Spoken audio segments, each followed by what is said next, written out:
ओम नमः शिवाय। आप सभी का हमारे चैनल में स्वागत है। महादेव कहते हैं, हम लगातार किसी न किसी तरह के शोर से घिरे हुए रहते हैं। ये हमारे शारीरिक और मानसिक स्वास्थ्य पर बोझ डाल सकता है। ऐसे में कुछ वक्त बिल्कुल चुप रहकर खुद के साथ बिताएं या आपके स्वास्थ्य के लिए फायदेमंद है। क्या हम हर समय शोर शराबे के बीच नहीं रहते? लगातार लोगों की बकबक, बाहर गाड़ियों का शोर, तेज म्यूजिक की आवाज, ये सब हमारे तनाव का कारण है और हमारी नींद को बाधित करते हैं। मगर क्या हम कुछ देर के लिए इन सब से दूर नहीं रह सकते हैं?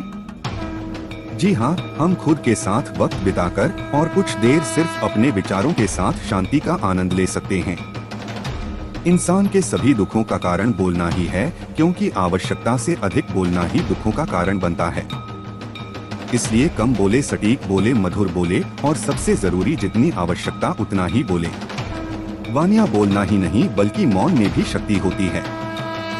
यही कारण है कि धर्मों में मौन को बहुत महत्व दिया गया है। महादेव कहते हैं, सेहत से मौन का गहरा संबंध और इससे मानसिक शांति मिलती है। मानसिक विचारों में एकाग्रता आती है और रचनात्मकता बढ़ती है। इसलिए जितने भी साधु, संत या तपस्वी हुए, सबने मौन रहकर और ध्यान लगाकर ही संसार में गुण ज्ञानों को प्राप्त किया। हमारे जीवन में एक नहीं बल्कि बहुत सारे दुखों का कारण बोलना ही, क्योंकि हमारे इस समस्या यही है कि हम चुप नहीं रह सकते। हमेशा कुछ ना कुछ बोलते ही रहते और आपके बोलने के कारण ही आधे से ज्यादा दुख अमित होते हैं। परिवार में कलह, क्लेश का कारण भी हमारा बोलना ही होता है। आप जितनी भूख उतना भोजन खाते हैं, जितनी जरूरत उतना कार्य करते। लेकिन क्या आपने कभी इस बारे में सोचा है कि आप कितना बोलते? क्या आप उतना ही बोलते हैं जितनी आवश्यकता है या अनावश्यक ही सारे दिन बोलते? इस बारे में अकेले कभी बैठकर जरूर सोचिए कि आज आपने दिन भर में कितना बोला, क्या बोला और सबसे जरूरी क्यों बोला। इनमें से कितनी बातें जरूरी थी, कितनी अनावश्यक। मनुष्य की प्रवृत्ति ऐसी है कि अपने मन में चल रही बातों को दूसरों को सुनाना चाहता है और दूसरा भी आपके साथ ठीक हो वही काम करता है। यह बातें किसी अन्य या तीसरे व्यक्ति से संबंधित हों तो सुनने सुनाने का काम और दिलचस्पी से होता है। आप फिर जब कभी बैठते हैं तो इन बातों को फिर से दोहराया जाएगा और फिर इन्हीं बातों पर विचार करेगा। यह सुनने सुनाने का माहौल जीवन भर चलता रहता है और इस तरह से आप खो देते हैं अपना समय, अपना जीवन, अपनी सोच समझ और वो कीमती पल जिसमें जिया जा सकता है, इसमें आनंद प्राप्त किया जा सकता है। इसलिए इस सुनने सुनाने के माहौल से बाहर निकलिए। जब तक हम बाहर की ओर बोलते रहेंगे, हमारे भीतर अशांति रहेंगी। जिस दिन हम मन से चुप हो जाएंगे, तब बाहर हमारे मुख से कुछ भी निकले, हम शांत ही रहेंगे। महादेव कहते हैं, दुनिया में जितनी बुराइयां हैं, परिवार में क्लेश है, पति पत्नी में विवाद, सब बोलने के कारण ही होते। हम चुप रहना नहीं चाहते, हमेशा सुना देना चाहते हैं, लेकिन व्यर्थ का बोलना ऊर्जा का नष्ट होना है। इसलिए जितने भी बुद्धत्व साधु और संत हुए, वे एकांत की ओर गए, क्योंकि उन्हें अधिक बोलना ना पड़े और अधिक सुनना ना पड़े। लेकिन आप इस संसार में रहकर भी एकांत रह सकते। इसके लिए आपको उन ऊर्जाओं को बचाना होगा जैसे आप व्यर्थ के शब्दों में नष्ट कर देते हैं। इसलिए उतना ही बोलें जितना जरूरी हो। आप सभी ने जीवन में कहावत तो सुनी होगी, एक चुप 100 को हराएं, एक चुप 100 को दुख दे जाएं। इसलिए हम कई बार चुप रहते हैं, मौन रह जाते हैं, क्योंकि ये सच भी है कि एक मूर्ख व्यक्ति के सामने मौन रहने से अच्छा उत्तर और कुछ भी नहीं हो सकता। परंतु जीवन में सदैव चुप रहना उचित नहीं होता। गीता में कहा गया है, जहाँ पाप का बल बढ़ रहा, जहाँ छल कपट हो रहा, वहाँ पर मौन रहने से अधिक गंभीर अपराध और कुछ नहीं हो सकता। कभी कभी हम सबके जीवन में एक समस्या अवश्य होती है। हम किसी ताकतवर के समक्ष मौन हो जाते हैं। ऐसा क्यों? प्रायः उसकी ताकत से बचने के लिए हम मौन रह जाते हैं। महादेव कहते हैं, मानते हैं कि ऐसा करने से हम एक विवाद से बच जाते हैं। हो सकता है एक संघर्ष से भी बच जाते हैं, परंतु ऐसा बचाव देर सवेर एक बड़े संघर्ष को जन्म दे देता है। हमारा मौन रहना अनजाने में उस व्यक्ति का समर्थन बन जाता है और वह अपने आप को और अधिक शक्तिशाली अनुभव करने लगता है। यहीं से हमारा दमन प्रारंभ हो जाता है। एक के बाद एक हम अन्याय में अनचाहे रूप से सम्मिलित होते चले जाते हैं, जो आगे चलकर बड़े टकराव का कारण बनता है।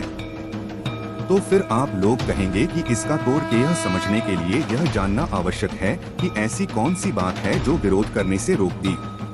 ये सामने वाले की शक्ति तो नहीं हो सकती, ये तो हमारा खुद का डर होता है जो हमें मौन रहने को विवश करता है कि हमारे मन से डर को निकालकर अन्याय का विरोध नहीं कर सकते। आखिर वह हमारा क्या और कितना बिगाड़ सकता है।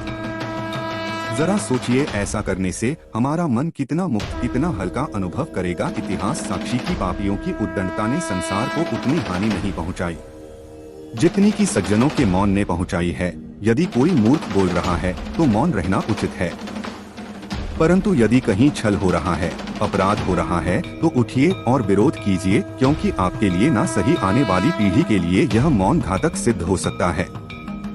महादेव कहते हैं, इरफान जगह पर हमेशा चुप रहना चाहिए।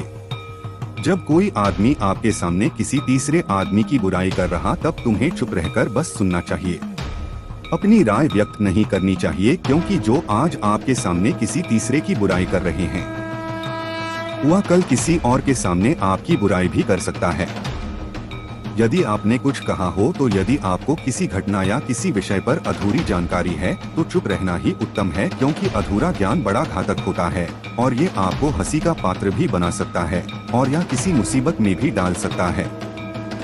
यदि आपको लग रहा है कि कोई व्यक्ति आपकी भावना, दुख या परेशानी को शब्दों में नहीं समझ पा रहा है या वह आपको ध्यान से नहीं सुन पा रहा है, तो ऐसे व्यक्ति के सामने चुप रहना ही ठीक है, क्योंकि ऐसे लोगों को आपकी भावना या दुख से कोई मतलब नहीं होता। ऐसे लोगों को अपना राज बताकर आप पछताएंगे। जब कोई अपना या कोई सगा संबंधी आप पर क्रोध कर रहा, आपका अपमान कर रहा हो या घृणास्पद शब्द कह रहा हो, तो आपको उस वक्त चुप रहना चाहिए, ताकि सामने वाले का गुस्सा पूरी तरह से बाहर निकल जाए। आप यदि सही है तो आप कतई माफीनामा गया और छुपाया कर सही समय का इंतजार करें।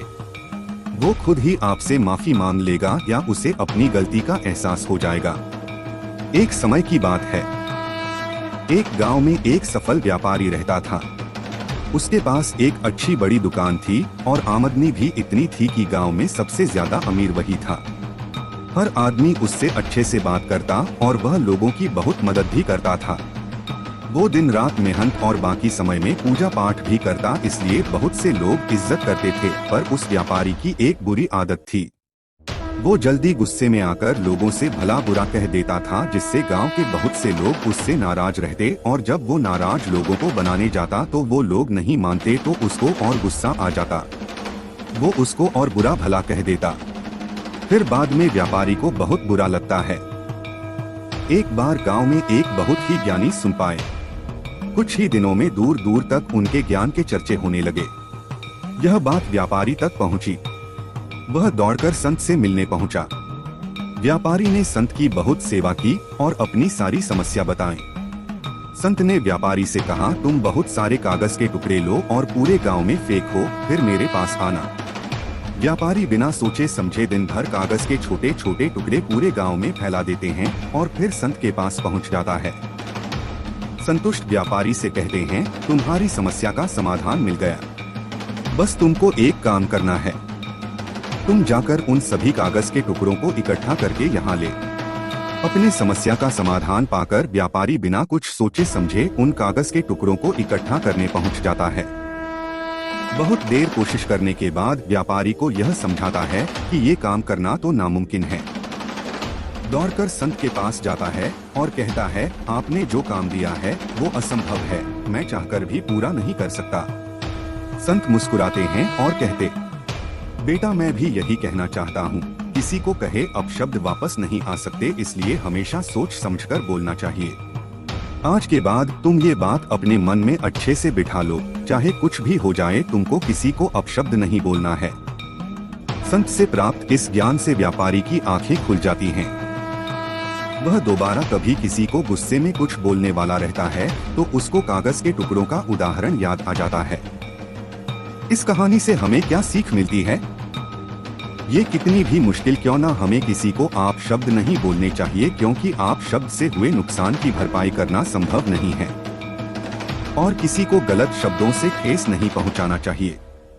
दोस्तों, इस वीडियो में बस इतना ही। मिलते हैं अगले वीडियो में। तब तक हमारे इस चैनल को सब्सक्राइब जरूर करें। अपना और अपने परिवार का ख्याल रखें। महादेव आपका सारे इच्छा को पूरा करे। हर हर महादेव।